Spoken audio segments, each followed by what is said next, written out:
Well, let's get some more on this and speak to Dave Levinthal. He's a senior political reporter for the Center for Public Integrity and joins us from DC. David, good to speak to you. So, Donald Trump, the man who wrote the book, The Art of the Deal, can't get a deal signed here. What does this say about his promises?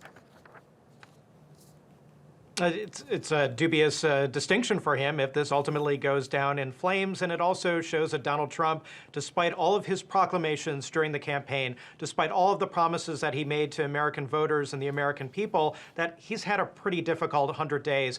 Healthcare going down would be a huge blow, but this comes on the heels, too, of his travel ban, not once but twice getting struck down by U.S. courts, and also, to his budget proposal that he put out. You have many lawmakers calling it dead on arrival when ultimately it goes to them later this year. So Donald Trump, although he is very, very vocal about the things he believes in, he really hasn't gotten a whole lot done during these early days of his administration. Now, Dave, of course, we know that Donald Trump isn't a politician, but doesn't this just show his naivety as a political operator to try and tackle something like healthcare so early on, which took, Barack Obama and the Democrats years to try and get through?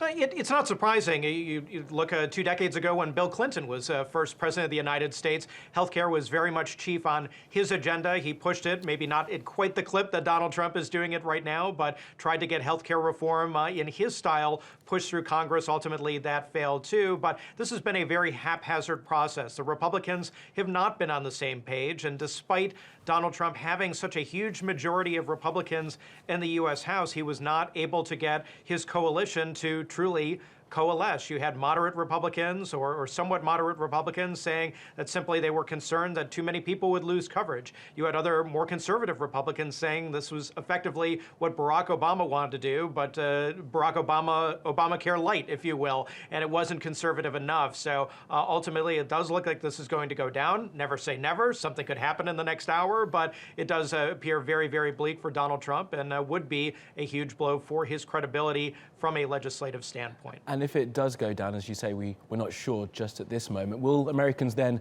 be stuck with Obamacare? Because, of course, that does in itself have its own problems.